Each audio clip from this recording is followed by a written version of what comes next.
Telangana municipal ఎన్నికల్లో పట్టణ ఓటర్లపై BJP పెట్టుకున్న ఆశలు అడియాసలయ్యాయి. నారాయణపేట, ఆదిలాబాద్ మినహా 114 పురపాలికల్లో పార్టీ ప్రభావం చూపలేకపోయింది. కరీంనగర్, నిజామాబాద్ వంటి పట్టున్న చోట్ల కూడా వెనకబడింది. జాతీయ అంశాలపైన దృష్టి పెట్టి స్థానిక సమస్యలను విస్మరించడం, బూత్ స్థాయిలో సమన్వయ లోపం బీజేపీ కొంప ముంచింది. సోషల్ మీడియాలో ఉన్నంత జోరు క్షేత్రస్థాయిలో లేకపోవడంతో కాంగ్రెస్, బీఆర్ఎస్ హోరాహోరీ పోరులో బీజేపీ 3వ స్థానానికే పరిమితమైంది. పట్టణాల్లోనూ బలమైన పునాది లేదని ఫలితాలు స్పష్టం చేస్తున్నాయి. మరోవైపు 66 చోట్ల కాంగ్రెస్ పార్టీ పూర్తి ఆధిక్యాన్ని సాధించింది. బీఆర్ఎస్ 13 స్థానాలు గెలుచుకుంది. మిగిలిన చోట్ల హంగ్ ఏర్పడింది.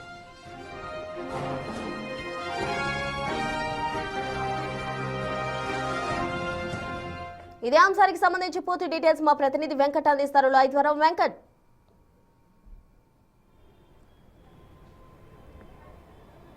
ప్రస్తుత రాష్ట్రంలో జరిగినటువంటి మున్సిపల్ ఎన్నికల్లో బీజేపీ అనుకున్న స్థానాలు సాధించడంలో పూర్తిగా వైఫల్యం చెందినప్పటికీ గతం కంటే కూడా ఓటింగ్ శాతం పెరిగిందని బీజేపీ అయితే అంచనా వేస్తుంది. ఖచ్చితంగా మొత్తం కూడా 116 మున్సిపాలిటీల్లో ఏవైతే వారు అనుకున్న లక్ష్యాలు దాదాపుగా ఎక్కడ కూడా కనిపించకపోవడంతో మొత్తం కూడా క్యాడర్ కొంత నైరాశ్యంలో ఉందని కూడా చాలా స్పష్టంగా అర్థమవుతుంది. దాదాపు 8 మంది ఎమ్మెల్యేలు, అందులో రాజాసింగ్ రాజీనామా చేసినప్పటికీ చివరి సమయంలో రాజాసింగ్ కూడా బీజేపీకే ఓటేయాలని పిలుపునిచ్చారు. మొత్తం 8 మంది ఎంపీలు మొత్తం కూడా పూర్తి స్థాయిలో గ్రౌండ్ లెవెల్లో తిరిగినప్పటికీ ఎక్కడి కూడా ఆ ప్రభావం పెద్దగా కనిపించలేదనేది చాలా స్పష్టంగా తెలుస్తోంది.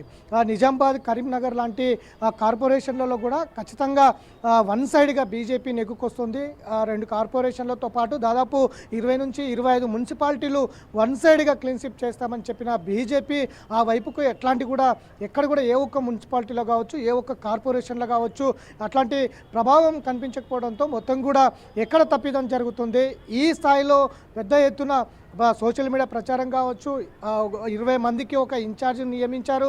అట్లనే మున్సిపాలిటీకి ఒక కోఆర్డినేటర్ను నియమించారు, జిల్లాకు ఒక ఇన్ఛార్జిని నియమించారు. పూర్తి స్థాయిలో సన్నద్ధమై ఎన్నికల బరిలో దిగినప్పటికీ ఆశించిన ఫలితాలు రాకపోవడంతో ఎక్కడ తప్పిదం జరిగిందన్నది పార్టీ సమీక్ష చేసుకుంటున్నటువంటి సిచ్యువేషన్ ఉంది. దాంతోపాటు కేంద్ర నేతలు కూడా పూర్తి స్థాయిలో ఇక్కడికి రావడం, ఇటు మహారాష్ట్ర సీఎం ఫడ్నవీస్తో పాటు ఆ పార్టీ జాతీయ అధ్యక్షులు నితిన్ నబీన్ సిన్హా కూడా రాష్ట్రానికి రావడం, మహబూబ్ నగర్ ఇటు దక్షిణ తెలంగాణ, ఉత్తర తెలంగాణలో భారీ బహిరంగ సభలు ఏర్పాటు చేయడం, నేతలకు కావచ్చు, పార్టీ కేడర్ కావచ్చు దిశానిర్దేశం చేసినప్పటికీ కూడా ఈ మున్సిపాలిటీ ఎన్నికల్లో ఎక్కడ కూడా బీజేపీ ప్రభావం కావచ్చు, బీజేపీ మోడల్ కావచ్చు, బీజేపీ విజన్ కావచ్చు, మోడీ విజన్ కావచ్చు, 2047 ఏదైతే వికసిత్ భారత్ లక్ష్యం కావచ్చు, ఎక్కడ కూడా మున్సిపాలిటీల్లో ప్రభావం లేకపోవడంతో మొత్తం కూడా పార్టీ సమీక్ష చేసుకుంటున్నటువంటి సిచ్యువేషన్.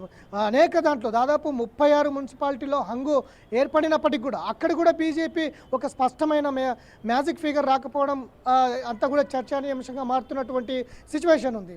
ఇక ఇటు కరీంనగర్, ఇటు నిజామాబాద్లో కూడా ఖచ్చితంగా అక్కడ వన్ సైడ్ బీజేపీ నెట్టుకొస్తుందన్న దగ్గర కూడా అక్కడ కూడా మెజారిటీ రాకపోవడం, ఏదైతే అంచనాలను అధిగమించకపోవడం మొత్తం కూడా పార్టీలో ఓ చర్చనీయాంశంగా మారుతున్నటువంటి సిచ్యువేషన్ ఉంది.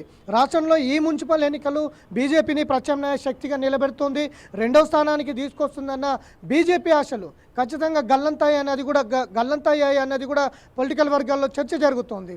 దాంతోపాటు మరోవైపు ప్రధానంగా బీజేపీ, బీఆర్ఎస్, కాంగ్రెస్ మధ్యలోనే ప్రధానంగా పోటీ జరిగింది. ఈ పోటీలో బీజేపీ పూర్తిగా వైఫల్యం చెందిందన్నది కూడా పార్టీ వర్గాల్లో చర్చ జరుగుతుంది. గ్రౌండ్ లెవెల్లో పార్టీ ఇచ్చినటువంటి ఆదేశాలు కావచ్చు, ఇవన్నీ కూడా గ్రౌండ్ లెవెల్లో పార్టీ క్యాడర్ కావచ్చు, నేతలు కావచ్చు తీసుకుపోవడంలో విఫలమయ్యారన్న చర్చ కూడా జరుగుతుంది. ఇట్లాంటి ఎన్నికలు వచ్చిన ప్రతిసారి బీజేపీకి ఏదో రకంగా డ్యామేజ్ జరుగుతుంది తప్ప ఆశించిన ఓట్లు మాత్రం రావడంలో విఫలమవుతుందన్నది ప్రధానంగా చర్చ జరుగుతుంది. అందులో భాగంగానే నిన్న రామచంద్రరావు మాట్లాడుతూ కూడా ఖచ్చితంగా మా ఓటింగ్ శాతం పెరిగింది, గతం కంటే కూడా ఈసారి ఖచ్చితంగా ఓటింగ్ శాతం పెరిగింది, ప్రజలు కూడా బీజేపీకి పూర్తి స్థాయిలో మద్దతు ఇచ్చారనేది రామచంద్రరావు చెప్తున్నటువంటి సిచ్యువేషన్. ఇట్లా 8 మంది ఎమ్మెల్యేలు, 8 మంది ఎంపీలు, 3 ఎమ్మెల్సీలు ఉన్న ఒక లార్జెస్ట్ పార్టీ, దేశంలో 12 ఏళ్ల పాటు పరిపాలన కొనసాగిస్తున్న పార్టీ, ఖచ్చితంగా రాష్ట్రంలో తెలంగాణలో అధికారం లక్ష్యంగా ముందుకు వెళ్తున్నటువంటి పార్టీ ఈ మున్సిపల్ ఎన్నికల్లో ఖచ్చితంగా రెండో స్థానంలో ప్రత్యామ్నాయంగా నిలుస్తాం, కాంగ్రెస్కు ప్రత్యామ్నాయం బీజేపీ అని చెప్పుకున్న పార్టీ ఈ స్థాయిలో ఫలితాలు రావడం ఇప్పుడు పార్టీలో చర్చ జరుగుతూ ఉంది.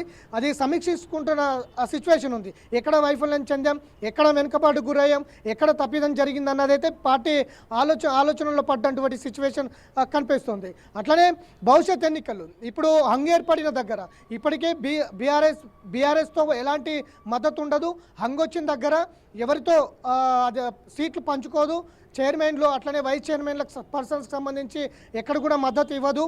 ఒకవేళ ఇస్తే కూడా బీజేపీ బీఆర్ఎస్ ఒకటి అన్న ప్రచారం బయటపడుతుందన్నది అది ఒక అట్లాంటి ప్రచారం వస్తే కనుక పార్టీకి డ్యామేజ్ చేస్తుందన్న ఉద్దేశంతోనే ఎక్కడ కూడా మద్దతు ఇవ్వమని ఇప్పటికే ప్రకటించి ఉంది. సో హంగ ఏర్పడిన చోట బీజేపీ బీఆర్ఎస్ కలిస్తే అక్కడ ఏదైతే చైర్మన్ కావచ్చు, వైస్ చైర్మన్ పర్సన్ కావచ్చు, ఇవి కైవసం చేసుకోవచ్చు. కానీ ఇప్పుడు బీజేపీ ఏం చేయబోతుంది? బీఆర్ఎస్తో జత కడుతుందా? చైర్పర్సన్ కావచ్చు, వైస్ చైర్పర్సన్ కావచ్చు, సీట్లు పంచుకుంటుందా, పదవులు పంచుకుంటుందా అన్న చర్చ కూడా ఒకవైపు జరుగుతూ ఉంది. ఒకవేళ ఆ విధంగా జరిగితే కనుక మళ్ళీ ఒకసారి పార్టీ డ్యామేజ్ జరిగే అవకాశం ఉన్న నేపథ్యంలో పార్టీ ఏం ఆలోచిస్తుంది, ఏ విధంగా ముందుకు వెళ్తుంది అన్న దాని మీద కూడా చర్చ జరుగుతున్నటువంటి సిచ్యువేషన్ ఉంది. మొత్తం మీద తెలంగాణలో పాగా వేయాలనుకున్న బీజేపీ ఈ ఎన్నికల్లో పూర్తిగా వైఫల్యం చెందుతుండడంతో మొత్తం పార్టీ అంతా కూడా నారేషంలో ఉన్నటువంటి సిచ్యువేషన్ ఉంది.